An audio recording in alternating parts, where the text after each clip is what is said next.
If it's Monday, the new year brings new clashes in the Middle East as an Iranian warship enters the Red Sea amid an intensifying series of confrontations with the U.S. military, while Israel pulls thousands of troops from Gaza, even as it warns of a long war ahead. Plus, can anyone catch Donald Trump?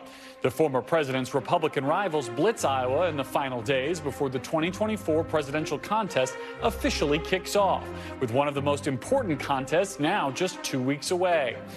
And we're following emergency rescue efforts out of Japan, where tens of thousands of people are facing mass evacuations and tsunami threats after a powerful earthquake rocked the island nation.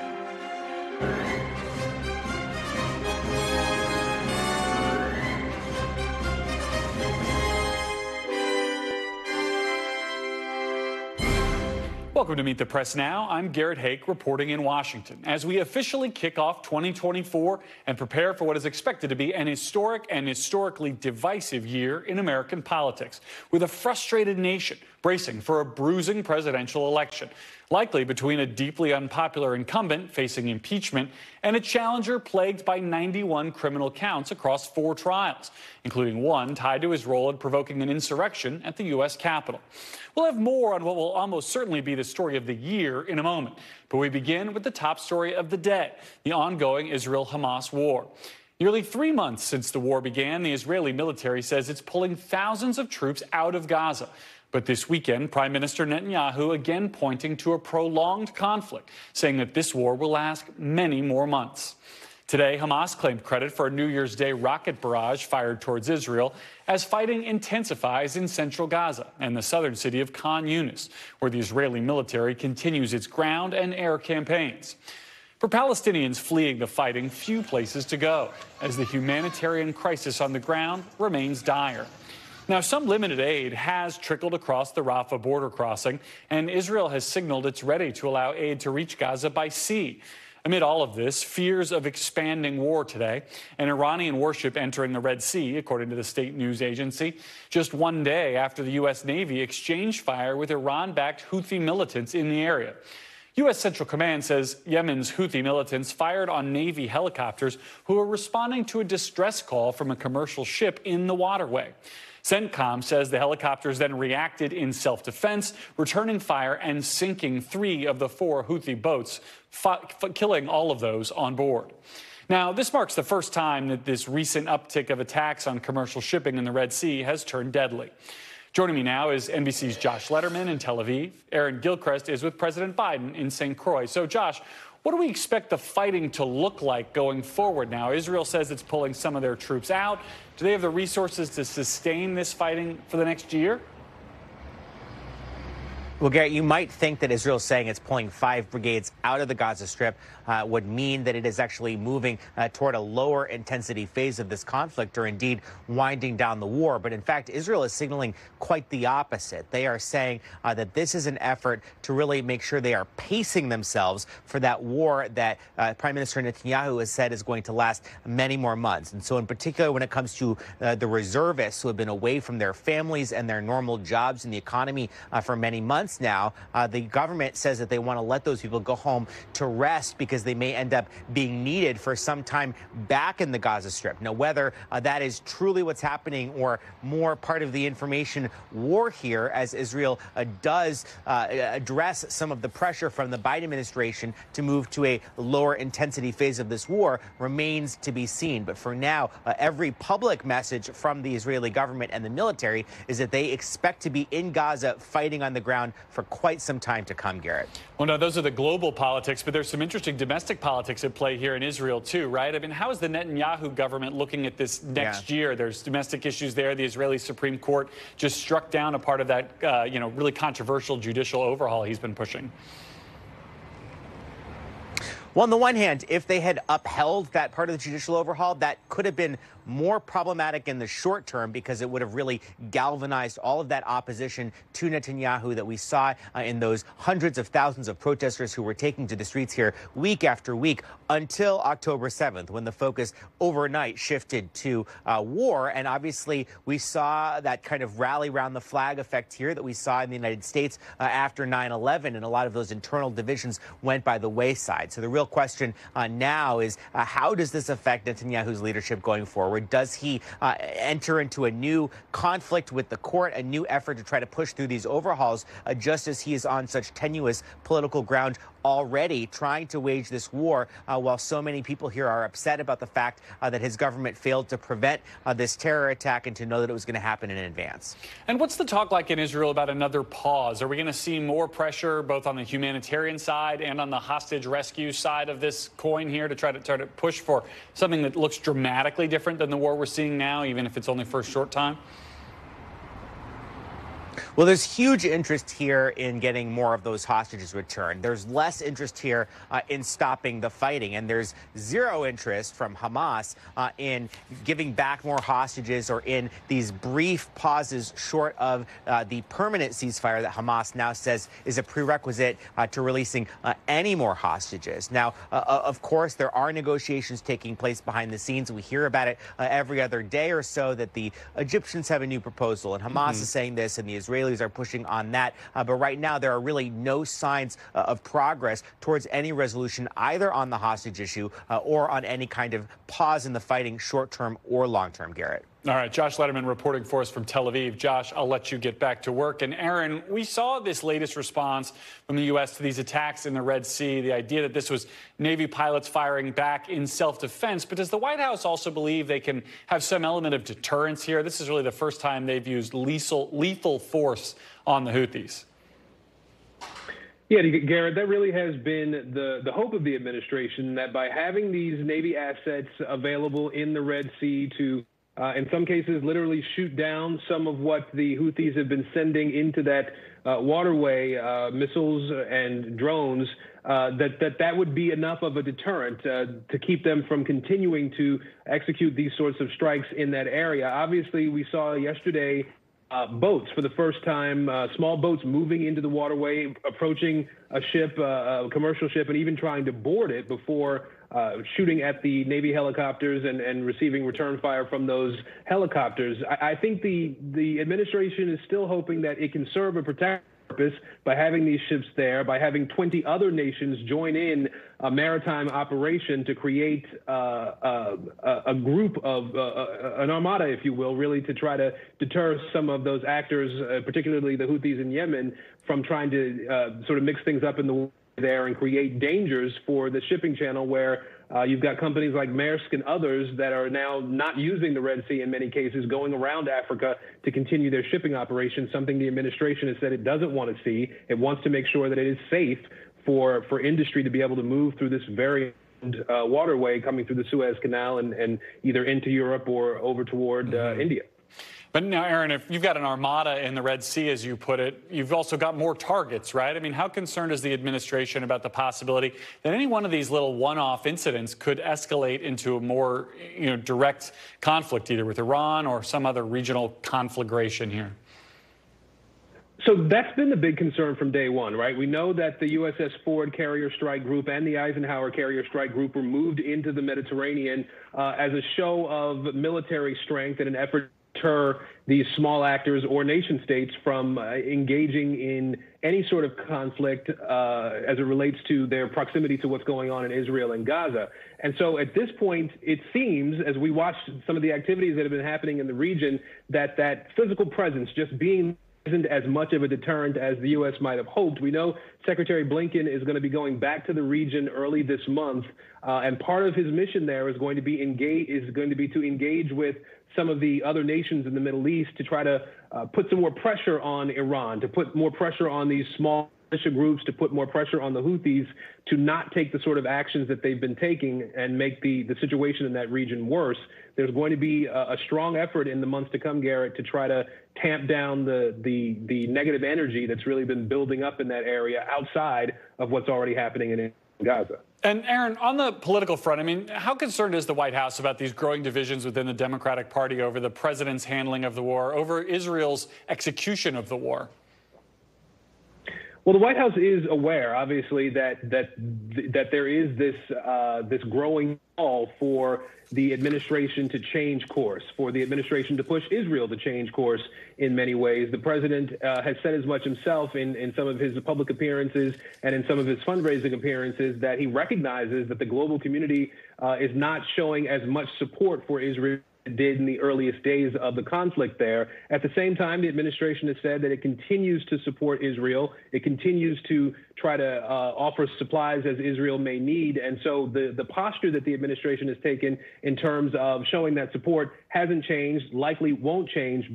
We will continue to see, I think, the administration press Israel to start changing some of its tactics on the ground. It's had people in the region offering advice to Israel, and the president himself has suggested that he's told the Israelis, the prime minister there, that they need more to protect civilian life. And I think that's a message we're going to continue to see the administration push in hopes that it will perhaps lessen some of the pressure on the administration here at home. All right, Aaron Gilchrist traveling with the president on St. Croix. Aaron, thank you. And joining me now is Ambassador Dennis Ross. He's a former U.S. Special Envoy to the Middle East and an NBC News Foreign Affairs analyst. Ambassador, thanks for being here. I want to go back to Prime Minister Netanyahu's comments, the idea that this war will continue for many more months. What should we expect that to look like as Israel is also pulling back troops from inside Gaza? Does that just mean an expanded bombing campaign, or what do you see happening in the next weeks and months here? Well, I think it's an important question. And I think what we saw today in terms of the Israelis announcing the withdrawal of 5 brigades is a function of beginning to transition into another phase in the war. Israelis had 4 divisions in Gaza. That's an awful lot of force in a very small area. Put that in civilian math for us, Ambassador. Well, you're talking about, maybe close to, I don't know, maybe 75 to 80,000 forces in Gaza, which is a huge number. So what you're seeing is a kind of withdrawal in terms of the size of that presence.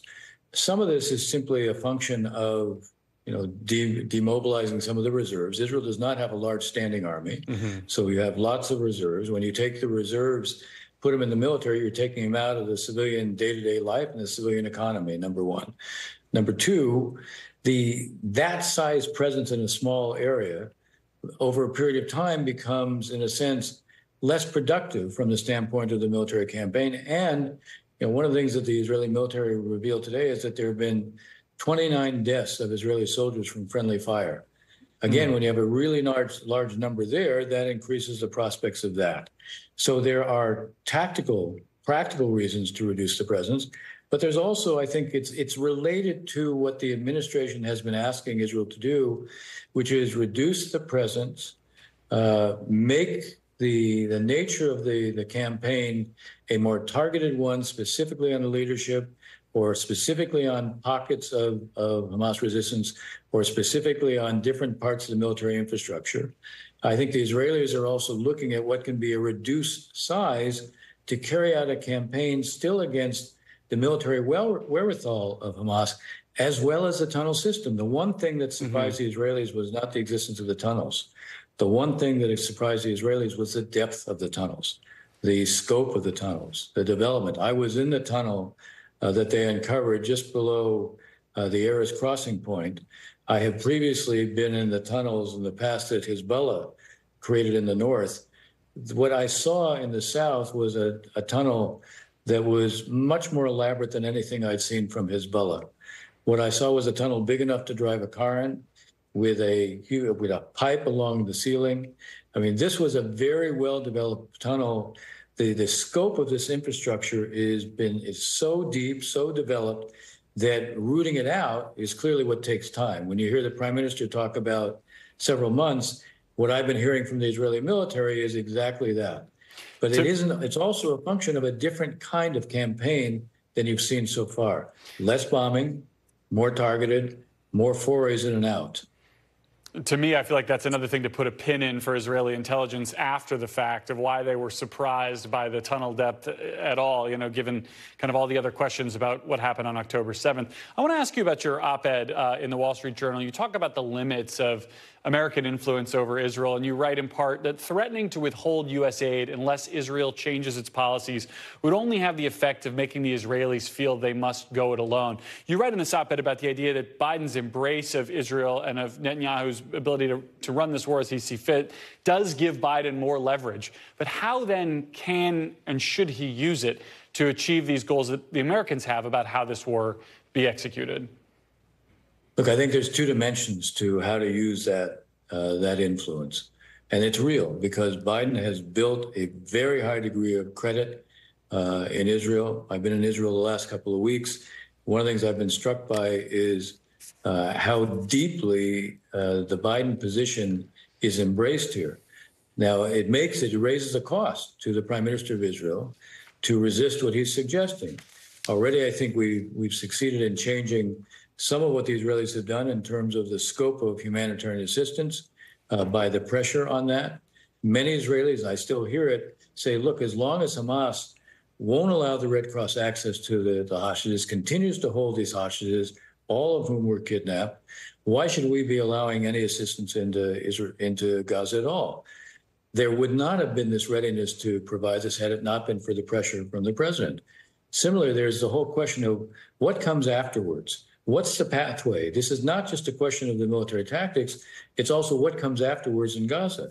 The administration has been pressing the prime minister to lay out, okay, what is your day after strategy? Mm-hmm. How do you get from here to the day after strategy? That is something that, again, was being resisted. Today, for the first time, or tomorrow, actually, for the first time, the prime minister is authorizing a discussion of the day after strategy. So that it tells you there is effect from what the president is saying to the prime minister in private. And it also says that the more the president sort of outlines what we consider to be reasonable, he has a domestic audience here in Israel that is inclined to listen to him because they've seen him create a kind of political credit and credibility here, given his attitudes and his readiness to stand up to opposition from much of the rest of the world. So he gets a lot of credit here, and it's important for him, I think, to use that leverage and use it wisely. Fascinating stuff. Ambassador Dennis Ross, we have to leave it there, but thank you for sharing your expertise with us here today. My pleasure. And turning now to Japan, where a series of strong earthquakes forced part of the country to spend its first day of 2024 under the threat of a tsunami. Japan lowered the threat level from the highest tsunami warning earlier today, but told residents of coastal areas to go ahead and stay away from their homes and continue to seek higher ground. This after a series of more than a dozen quakes, including one that reached a magnitude of 7.6, hit overnight. You're watching footage of a home right near the epicenter of the quake shaking as it felt the impact. Now, some areas saw damage to buildings and roadways. This video shows damage to a brewery in Noto, Japan. As of this afternoon, 4 deaths have been reported by local Japanese media.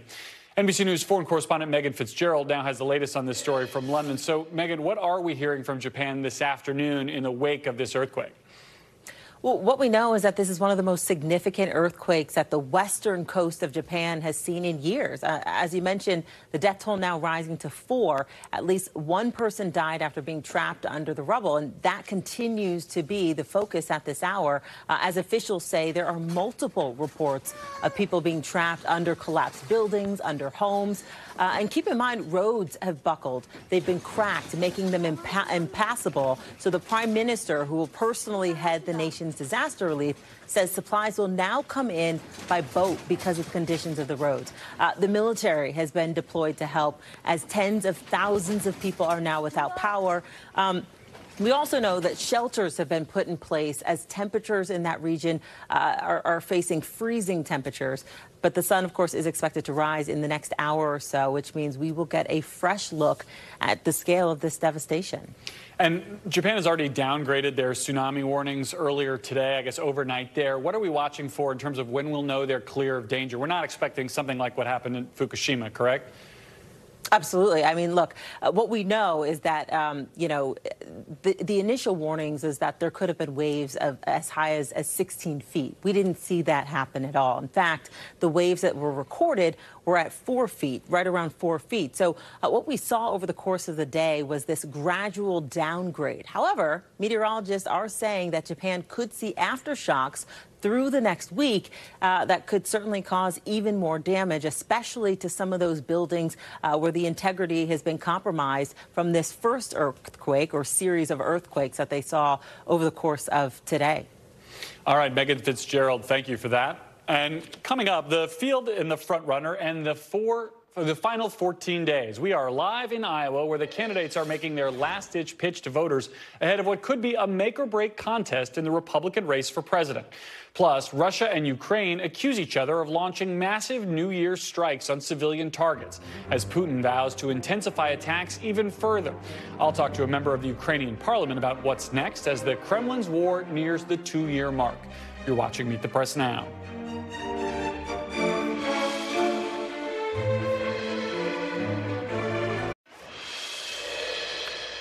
Welcome back. We are officially in an election year. How about that? It'll begin right there in about 2 weeks in Iowa. You're looking live at the scene in Iowa City, home of the University of Iowa. Looks cold. The Republican candidates know the Hawkeye State pretty well by now, holding more than 500 events collectively there since the end of May.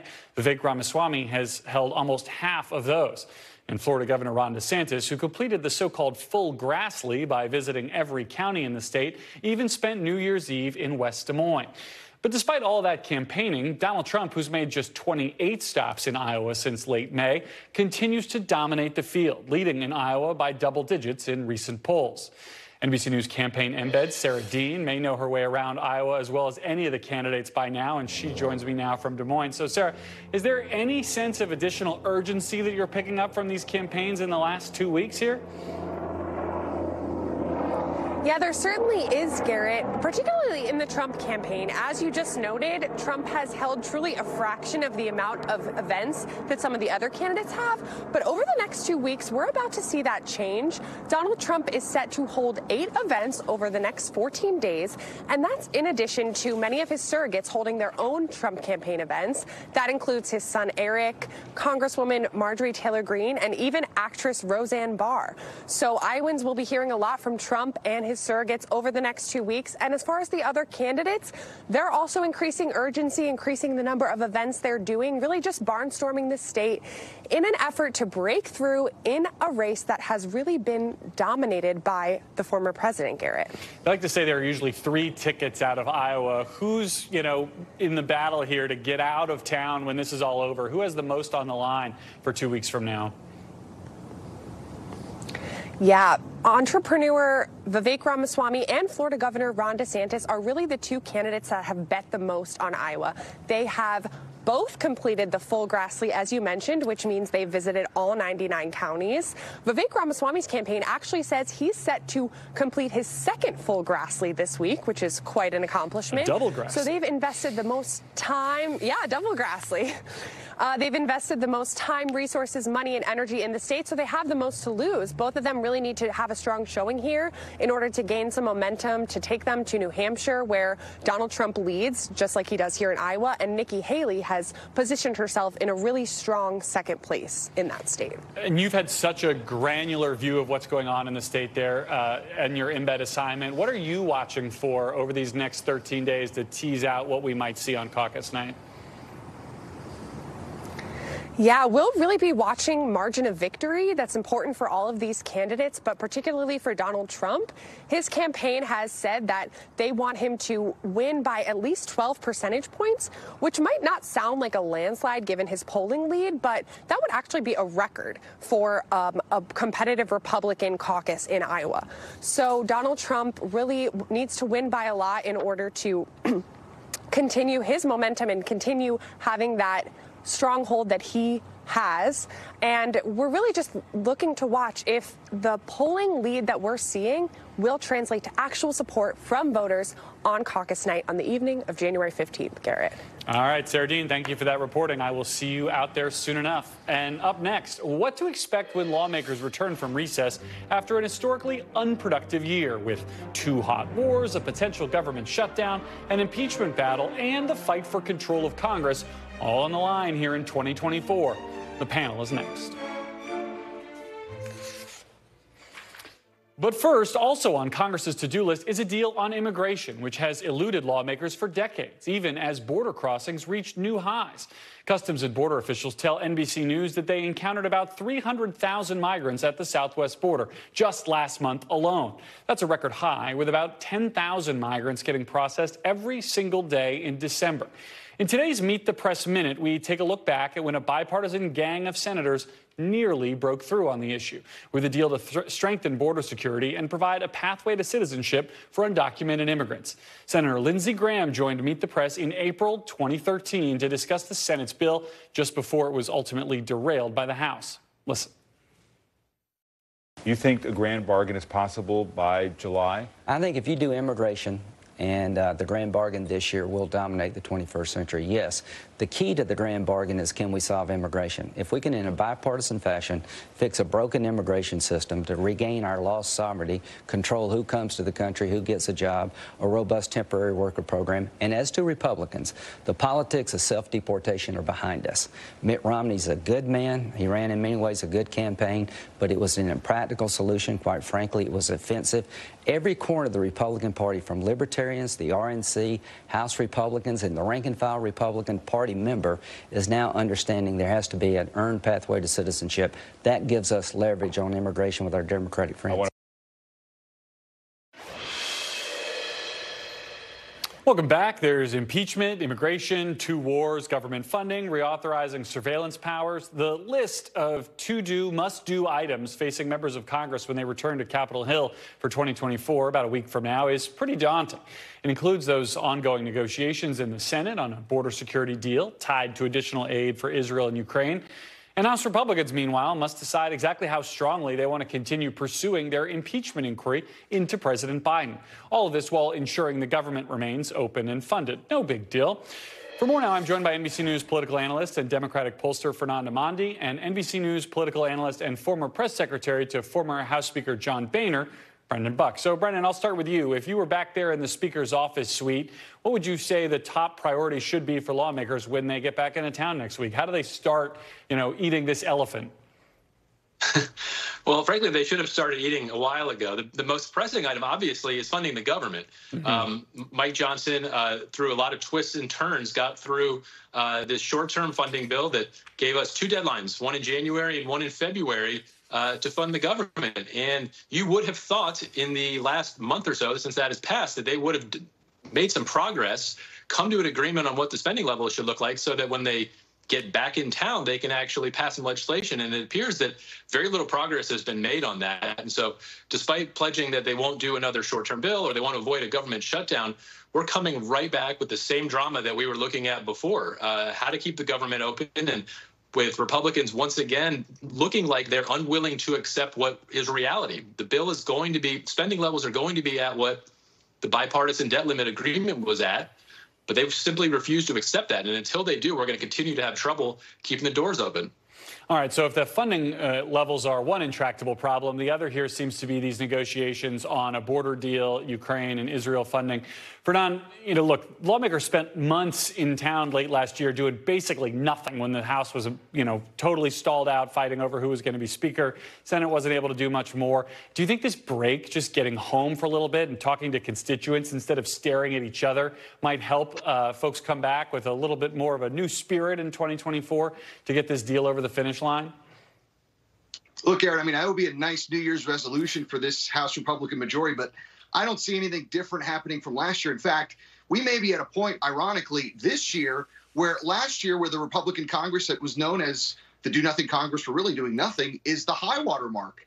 As my colleague said, or just a moment ago, you could be looking at a situation again where there is a stalled out government shutdown again because of an unwillingness to pass the minimum requirements for spending. And you also have a Republican caucus at war with itself. I think the only question is, will Mike Johnson last the year at this point? Because we've already seen his honeymoon, insta-honeymoon, kind of come to a quick end.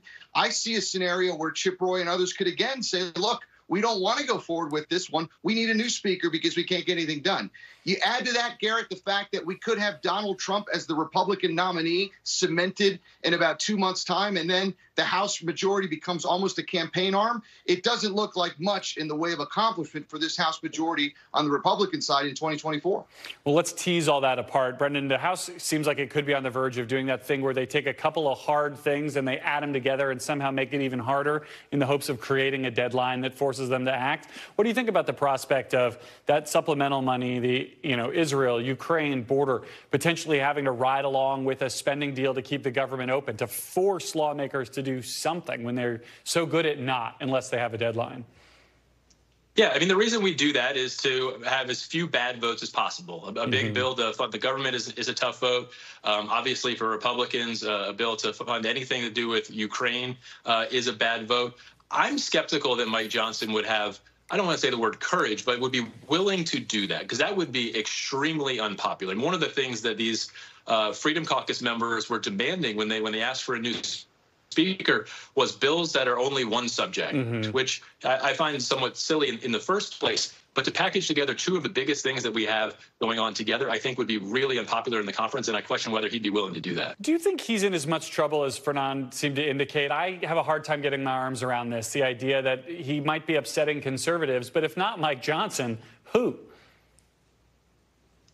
Brendan. Yeah, I mean, look, I think it's important to appreciate that Kevin McCarthy wasn't in that much trouble. It only took a handful of people to cause a problem for him. So I don't think it would be very popular in the conference to go after him, but I can't rule out that there are 5 or 6 disgruntled people who would once again work with Democrats. I don't think that's going to happen, but this conference is so unstable and there are so many free agents doing whatever they want. You can't really count anything out. Just before they left town, Johnson put out a statement about the impeachment inquiry and the idea that they were going to dive into this a little bit more deeply, pursue contempt against Hunter Biden when they got back into town. Fernand, if you're advising the White House, how should they be looking at this impeachment inquiry? Is this a political gift to President Biden? Is this the kind of thing that might rally disaffected Democrats back to him to see, House Republicans going at their guy? I'd advise the White House to load up on popcorn and shovels. Pass the popcorn and keep handing these guys shovels as they continue to dig their grave. Impeachment of President Biden is not only unpopular, it's anathema to independent voters. We certainly know Democratic voters and even some Republican voters who say, look, I may not like President Biden, but there's no there there. The notion that we're going to go after him and play this political persecution, Torquemada style, that's not going to pass the muster, Garrett. And I think, again, it speaks to how this dysfunctional House really has no plan to govern because they have no concepts. They have no issues that they really want to push. So I think it's loaded up for the White House. This is a gift from heaven for them. I don't know if we have any popcorn or shovel manufacturers who advertise on this show, but they probably should start. Brendan, I mean, what do you make of this? Are House Republicans in danger here of kind of stepping on a rake with the impeachment inquiry, or if they don't find what they're looking for here against Joe Biden?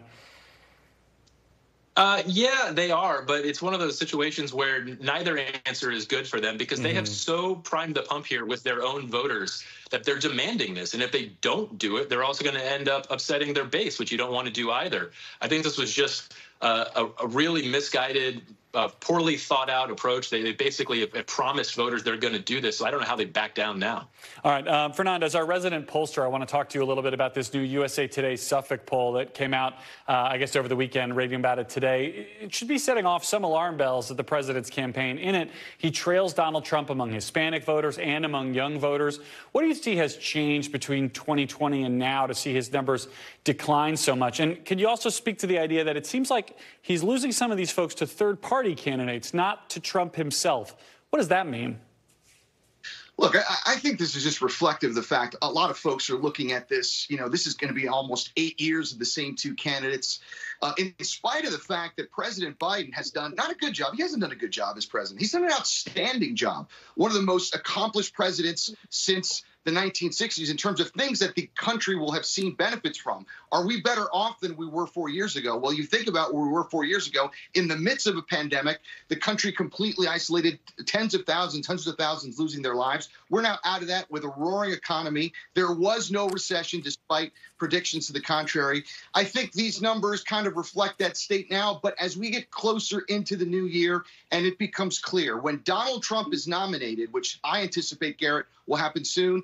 I think you'll see President Biden restore some luster on that rose. I think you'll see him again assert the type of lead we saw in the summer of 2020. And I think he's going to beat Donald Trump comfortably in November 2024. That said, they shouldn't take these numbers lightly. It should just be an incentive to keep working, keep pushing, and I think they will. Well, there was some interesting economic good news for the president in that poll. Something like 29% of voters think the economy's in a recovery. Doesn't sound like a lot, but it is an improvement.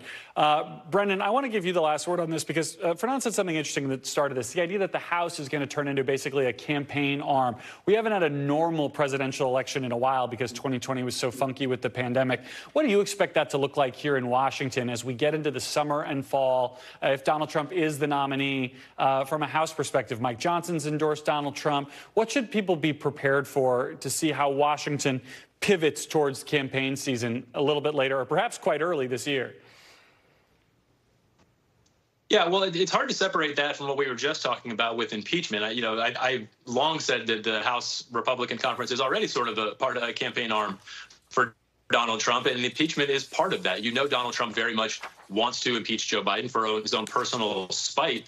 And the question is whether the House acting and what it thinks is good for politics is actually good for Donald Trump to win a general election. And then the House just does not seem very well adept at understanding what independent and swing voters want. There's no doubt they're going to be throwing lots of red meat. That's what we do every election year. Is the House passes message bills. It does things that divide Democrats. The question is whether there's the nuance that is sometimes necessary to appeal to the middle. I don't know that Donald Trump cares for the middle, but if you want to win the election, you need them. Well, there just aren't that many House members who know how to win the middle in those difficult battleground districts anymore. Fernand Amande, Brendan Buck, we got to leave it there. Thank you both for your expertise. And 2024 begins following an historic 2023 for the aforementioned Republican presidential frontrunner Donald Trump, as the former president now faces criminal trials in 4 different cases. Those cases run the gamut, from his role in attempts to overturn the 2020 election to hoarding classified documents at his personal residence. Across those 4 federal and state cases, Trump is facing more than 90 total criminal counts.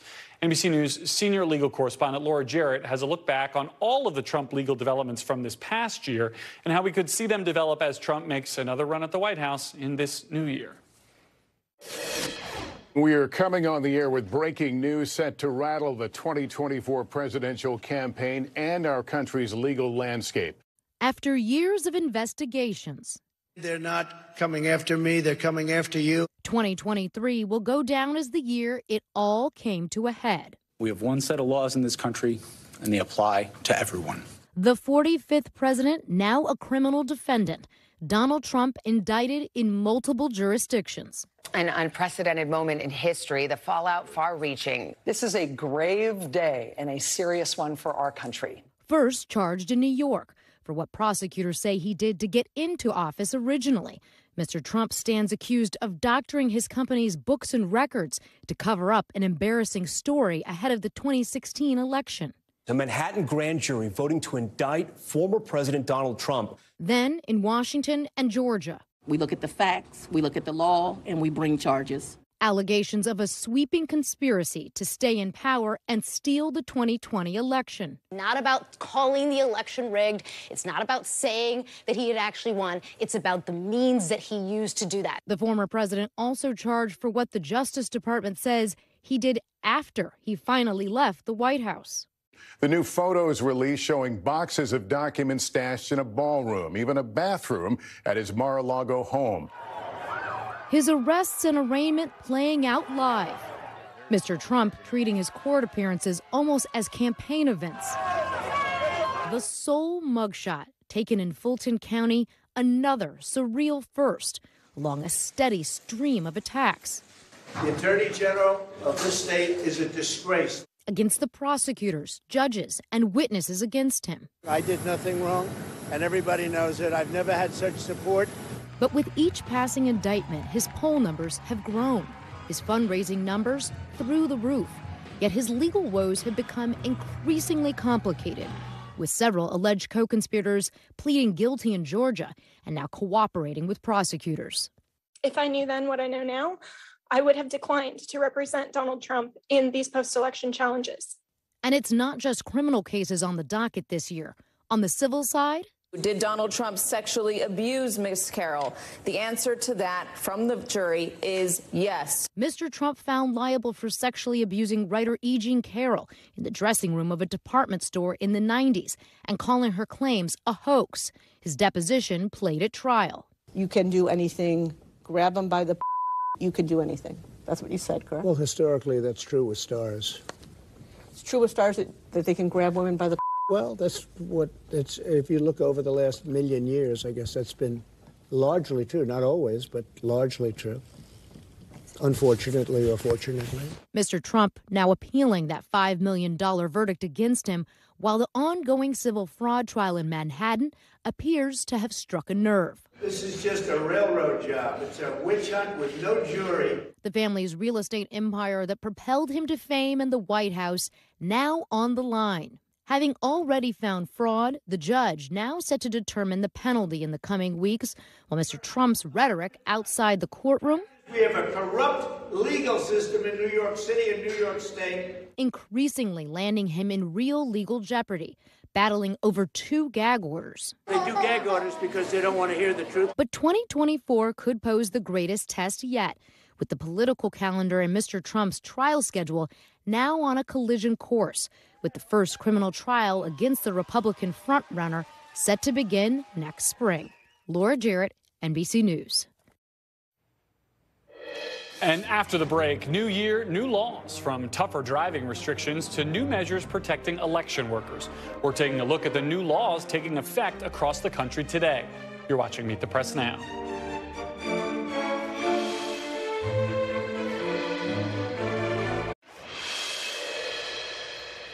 Welcome back. As the clock struck midnight last night, hundreds of laws passed by state legislatures in the last year went into effect across the U.S., with even more set to take effect in the coming days.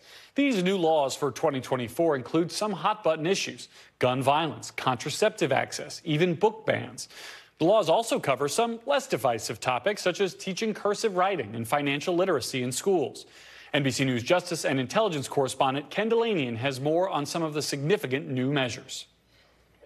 After threats drove away half the state's top election officials, Nevada took action.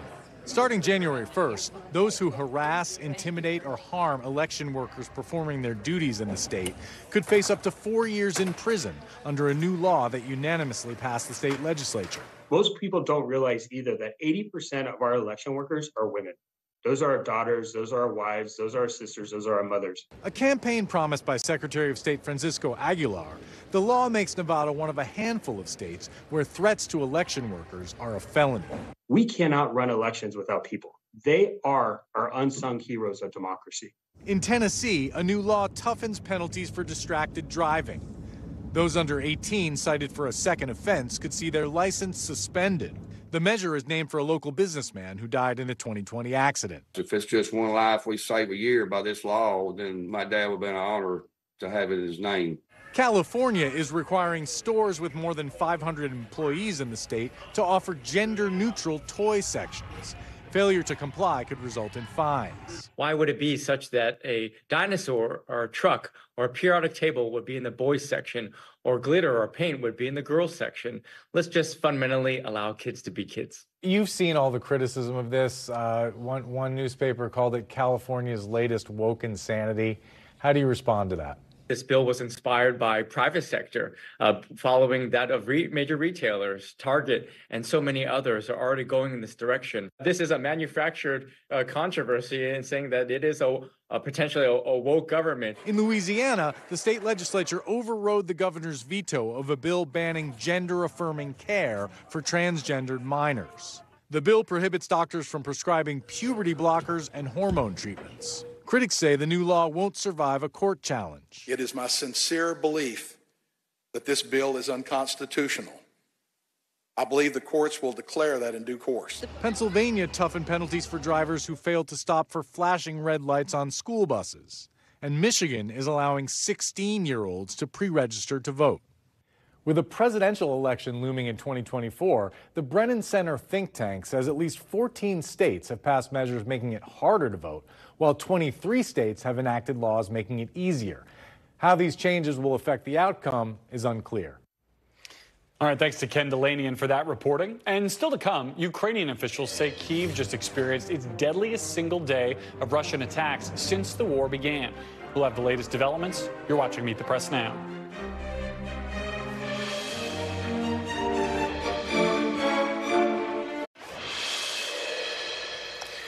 Welcome back. The war in Ukraine shows no sign of slowing down in the new year amid major attacks in both Russia and Ukraine. Hours before Ukrainians rang in the new year, Russia launched a record 90 attack drones into Ukraine, 87 of which Ukraine's Air Force says it shot down. This comes one day after an attack on the border city of Belgorod in Russia that officials say killed 25 people, including 5 children. Putin called that attack a terrorist act by Ukraine, vowing it will not go unpunished. The Ukrainian government has not commented on the attack, and NBC News has not been able to independently verify details of the strike. Amid those attacks, President Zelensky and President Putin delivered dueling New Year's Eve speeches. In a 20-minute video address, Zelensky spoke about the nearly 2-year war and highlighted his country's resilience. In stark contrast, Putin spoke briefly about Russian soldiers on the front lines, instead using his speech to try to project a return to normalcy. Joining me now is Ukrainian Member of Parliament Kira Rudik. And Ms. Rudik, what should we expect for this war headed into 2024? Should we expect to see Ukraine launch attacks inside Russia's borders? What we should expect in 2024 does not only depend solely on Ukraine. We are on our track to defend ourselves and make sure that we survive. But it also depends on our allies, on if we receive the means to defend ourselves and the means to survive. We are entering right now 2024 with political promises from our strongest allies, the United States and European Union. However, unfortunately, these political promises did not become actual support. So we are expecting 61 billion that is blocked right now in the Congress, and we are expecting 50 billion euros from the European Union that has not been voted yet as well. And it is indeed disturbing. So in this situation, we cannot plan ahead and we cannot tell for sure what's going to happen. But again, the one thing I'm sure of, we are not changing our course, which is to fight back, to defend our independence, to defend our sovereignty, and to return all our territories and liberate all our people.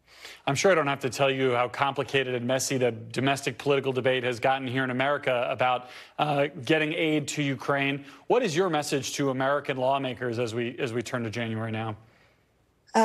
Well, you know, I've recently been to the front, and it's even more complicated to explain to people who are risking their lives what is going on.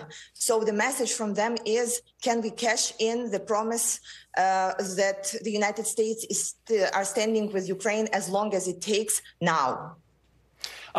Last month, President Zelensky said Ukraine's military is requesting up to 500,000 more troops.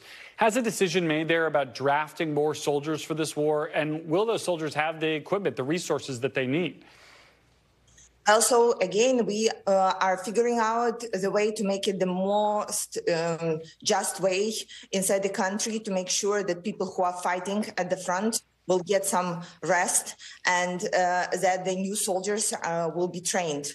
But the question on if we are going to receive enough weapons and the supplies does not solely depend on ourselves, simply because we are not able to fight alone the enemy that is so much bigger and has much more military production. So on getting the people, we will get those people to fight in the front. But if we are going to get them equipped, that is a broader question to the democratic coalition of countries on what we will receive to fight Russia back. And there is another question of if Russia will be able to continue producing the weapons and supplies and missiles, because no matter all the sanctions, they are still able to manufacture the missiles and the drones that are, by the way, are coming our way right now. Mm-hmm. So, and when our soldiers are disassembling those drones, they see that they were manufactured recently and that there are many Western parts in there. So another direction would be to stop Russia from producing the weapons and missiles that they are doing right now. I have less than a minute left, but last winter we saw Russia target Ukraine's energy grid, turning off the heat and the lights there. What's the state of Ukraine's power grid today? Are you confident you'll be able to defend it as we go into the worst part of this winter? Well, our top priority is to protect people, and you see that our abilities of the air defense are limited. However, our air forces are doing an amazing job defending all of us. So as of right now, Russia is targeting civilian buildings and not infrastructure. And this is why we see 29 deaths. And still seeing them and still seeing that the infrastructure is intact. All right, Kira Rudik, thank you so much for joining us. And I'll be back tomorrow with more Meet the Press Now. The news continues with Dasha Burns in for Hallie Jackson right now. Thanks for watching. Stay updated about breaking news and top stories on the NBC News app or follow us on social media.